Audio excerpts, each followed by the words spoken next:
Selain doa juga didukung oleh amal soleh.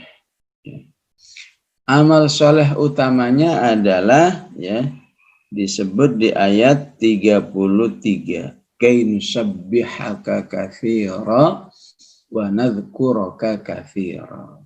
Agar kami banyak bertasbih kepadamu dan berzikir kepadamu.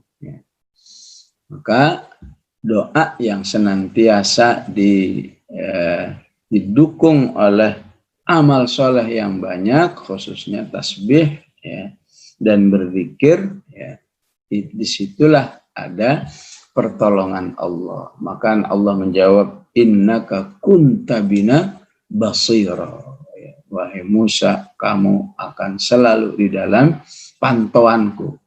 Jadi apalah arti Fir'aun bagi Allah Subhanahu wa Ta'ala? Mungkin semacam kita, semacam manusia menghadapi seekor semut, itulah begitulah bagi Allah ketika sudah memberi jaminan kepada Musa, innaka kunta bina basira. Qala qad utita su'laka ya Musa. Wahai Musa, semua yang kamu minta sudah diberikan, sudah dikabulkan. Jadi biasanya perintah berzikir itu zikir dulu baru bertasbih. Tapi kenapa di kisah Musa bertasbih dulu baru berzikir? Misalnya di surat Al-Ahzab, ya ayyuhalladzina amanu dzkurullaha dzikran katsira wasabbihuhu bukratan wa asila. Berzikirlah kemudian bertasbih. Tapi kalau Musa bertasbih dulu baru berzikir. Nah, ini punya satu makna tersendiri. Pertama yang harus kita pahami, apa yang dimaksud zikir. Zikir harus kita pahami dari dua hal. Zikir qauli dan zikir amali. Zikir qauli apa saja. Apakah Anda membaca istighfar, membaca Al-Quran, itu semua bermakna zikir. Yang sholat, yang puasa, itu semua bernilai zikir kepada Allah. Wa aqimus sholata li dzikri. Perintah Allah kepada Musa, laksanakan sholat, berarti kamu sudah berzikir kepadaku. Tasbih,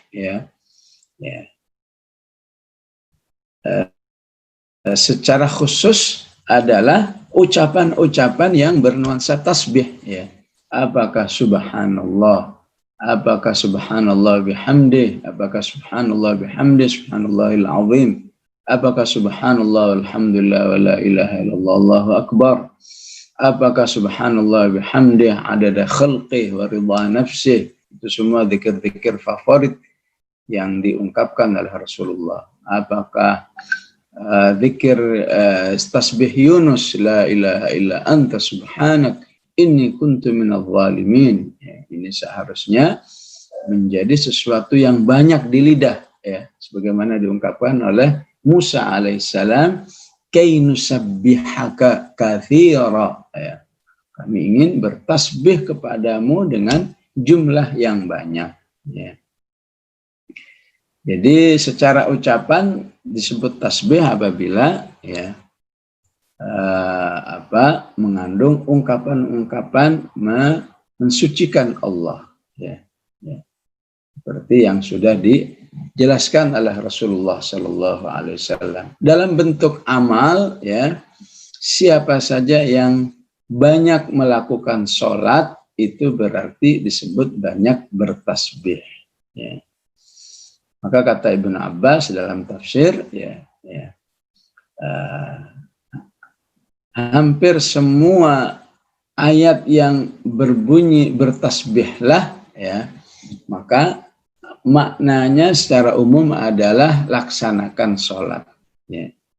Apakah di akhir Al-Hijr Allah katakan fasabbih bihamdi rabbika wa kum minas sajidin. bertasbihlah dan jadilah orang sujud, otomatis artinya salat, ya. Yusabbihu lahu fiha bil ghuduwi wal asal, ya, laksanakan salat di waktu pagi khususnya subuh, ya, sebelumnya dua rakaat sebelumnya qabliyah subuh, ya, dan di waktu sore waktu asar, ya. Begitu juga pada hakikatnya berakidah yang benar juga Al-Quran menyebut tasbih, ya. Kalau antum baca surat Al-Qalam ada ayat yang berbunyi alam aqul lakum laula tusabbihun, ya. Bukankah sudah saya ingatkan sebelumnya hendaklah kamu bertasbih. Maksudnya bertasbih sini apa? Ya, berakidah yang baik, ya. Akidah yang baik bagaimana konteks di ayat ini surat Al-Qalam, ya. Jangan suka merasa yakin dengan agenda dirinya kecuali minta tolong kepada Allah, ya. Jadi nggak ada mengatakan ya nanti saya lakukan, ya, titik, ya, itu nggak boleh, ya. Itu namanya nggak bertasbih. Yang bertasbih gimana? Iya saya lakukan besok insya Allah, ya. Ya, sekelas Rasulullah saja tidak menyebut insya Allah, ditegur oleh Allah 16 hari, tidak dikasih wahyu, ya. Apalagi kayak kita, ya. Oleh karena itu di ayat sebelumnya ada wala yastathnun. Wala yastathnun itu artinya tidak mau minta tolong kepada Allah agar aktivitas yang akan dilakukan ditolong oleh Allah, atau gampangnya wala yastathnun itu tidak mengatakan insya Allah, ya. Ya, jadi kata tasbih dalam Al-Quran ada yang dimaksudkan akidah yang benar, ada bentuk sholat, ya, dan ada ungkapan-ungkapan dalam bentuk tasbihat dari yang terpendek sampai yang yang panjang seperti subhanallah, alhamdulillah, wa la ilaha illallah, Allahu akbar, ya. Begitulah dalam berinteraksi dengan Allah, ya. Berinteraksi dengan Allah, manusia harus bisa memadukan, ya, harus terpadukan antara zikir dan tasbih, ya. Jadi di ayat 45 surat Al-Ahzab itu perintahnya harus difahami, berzikirlah kepada Allah, utamanya zikir tasbih. Ya ayyuhalladzina amanu dzkurullaha dzikran katsira, ya, wasabbihuhu bukratan wa asila, ya, ya. Begitu juga di surat Al-Insan, wa minal laili fasjud lahu wasabbihu lailan tawila. Sedangkan apa yang dialami oleh Nabi Musa karena apa tasbih, ya. Inilah gunanya setiap hari manusia itu harus zikirnya kepada Allah terdiri di dua, ya. Zikir secara umum dan zikir tasbih, ya. Ya. Gunanya apa? Gunanya ketika manusia itu menghadapi kondisi genting, ya, kondisi yang mengancam, ya, yang mengerikan, ya, ya, yang menyulitkan, ya, maka saat itu, ya, tasbihlah yang harus didahulukan, ya. Jadi ketika Musa mengatakan kainusabbihaka katsira, karena ada kondisi yang khusus, ya. Kondisinya apa? Lagi menghadap Fir'aun dengan segala tantangannya, ya. Disinilah beliau bertasbih, ya. Ya. Dia mendahulukan tasbihnya, ya. Dan siapa yang di hari-hari normalnya biasa berzikir dan bertasbih, maka saat kesulitan dia kemudian bertasbih dan berzikir, itulah yang akan menghasilkan pertolongan Allah dengan cepat, ya.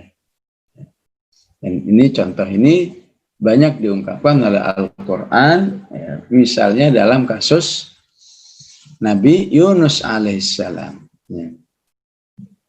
Saat ditelan ikan, maka Nabi Yunus ya, mengungkapkan tasbihnya, la ilaha illa anta subhanaka inni kuntu minadh dhalimin, ya. Maka di surat As-Saffat Allah jelaskan, kalau saja Nabi Yunus itu dulunya tidak biasa bertasbih, tentu tidak ditolong oleh Allah. Walaula annahu kana minal musabbihin lalabitha fi batnihi ila yaumi yub'atsun. Nabi Zakaria alaihissalam suatu saat udah sepuh tapi belum punya anak juga, minta tolong kepada Allah, ya. Ya. Maka Allah menyatakan agar kamu nanti merasakan pertolonganku itu tanda-tanda kamu saya tolong, bertasbihlah, ya. Qala ayatuka alla tukalliman nasa thalathata ayyamin illa ramza wadhkur rabbaka katsiran wasabbih bil ashiyyi wal ibkar, ya.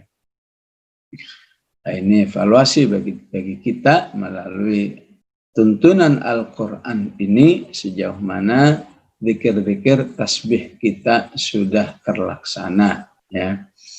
Insya Allah zikir tasbih dalam bentuk subhanallah 33 kali sudah biasa, ya. Tinggal subhanallahi wa bihamdih, ya. Ini tasbih tiap pagi 100 kali. Rasulullah mengatakan, siapa membaca subhanallahi wa bihamdi 100 kali waktu pagi, dihapus semua dosa-dosanya, ya. Ketiga, zikir tasbih yang sifatnya mutlak, ya. Nggak ada hitungannya, yang berarti sebisa mungkin kamu memperbanyaknya, subhanallah wa bihamdi plus subhanallahil azim, ya. Ini variasi tasbih itu luar biasa, ya.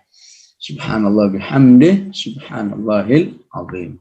Rasulullah menyatakan siapa yang banyak tasbih dalam versi ini, ya, dijamin dia dicintai Allah dan diberatkan amal timbangannya. Ya, kalimatani khafifatani 'alal lisani habibatani ilar rahman thaqilatani fil mizan subhanallah bihamdih subhanallahil azim. Rahul Bukhari, ya. Hadisnya semua sahih ini, ya. Ya. Ada lagi versi tasbih plus istighfar, ya. Subhanallahi wa bihamdihi astaghfirullah wa atubu ilaih. Itu yang biasa dilakukan oleh Rasulullah, ya. Ada tasbih sendiri, ada tasbih plus istighfar. Subhanallah bihamdihi astaghfirullah wa atubu ilaih, ya. Maka Imam Ibnu Taimiyah mengatakan, ya, tasbih itu bagaikan orang yang punya baju sudah bersih, ya. Ya. Baju kalau bersih gimana? Ya pasti, ya, ya enaklah dipakai, ya. Udah bersih, pakai parfum lagi, wah, ya bersih ya wangi, ya. Begitulah jiwa manusia, ya. Ya. Siapa yang banyak tasbihnya, maka jiwanya bersih dan wangi, ya. Sebaliknya, istighfar itu bagi baju berfungsi bagaikan deterjen, ya. Ya. Namanya baju dicuci kalau pakai air saja, walaupun airnya banyak, beda rasanya, ya. Kalau pakai deterjen baru, ya bersih, ya wangi, ya. Ya, itulah fungsi istighfar, ya. Disinilah mengapa Rasulullah dalam sesi yang lain, ya, tasbihnya, ya, menggabungkan antara istighfar, subhanallahi wa bihamdihi astaghfirullah wa atubu ilaik, ya. Ada tasbih yang gabungan semuanya, subhanallah, alhamdulillah, ya. Ada tasbih, ada hamdalah, ada tauhid, wa la ilaha illallah, ada takbir, ya. Wa la ilaha illallah, Allahu akbar, yang pahalanya lebih baik dari terbitnya matahari, ya. Terbitnya matahari itu kalau diuangkan berapa triliun, ya. Enggak kehitung udah, ya. Maka bertasbih dengan tasbih subhanallah, alhamdulillah, wa la ilaha akbar itu jauh lebih baik, ya. Tasbih Yunus berfungsi sebagai mendatangkan pertolongan Allah. Ya. Maka Allah mengatakan siapa yang bertasbih seperti ini, ya, fastajabna lahu wa najjainahu minal gham. Ya. Akan segera saya respon tasbihnya dan saya tolong dia. Ya. Wa kadzalika nunjil mu'minin. Apa maksudnya? Tasbih ini tidak berlaku bagi Yunus saja, tapi berlaku bagi semua orang beriman. Tasbihnya dan manfaatnya. Ya. Tentu dengan pengertian dari surat Thaha ini sesungguhnya kebutuhan orang beriman dengan tasbihnya dan zikirnya, ya, itu bisa 2, 3, bahkan mungkin 10 kali lipat, ya, ketika orang beriman itu telah menempatkan, mewakafkan dirinya dalam kehidupan berdakwah di jalan Allah. Ya.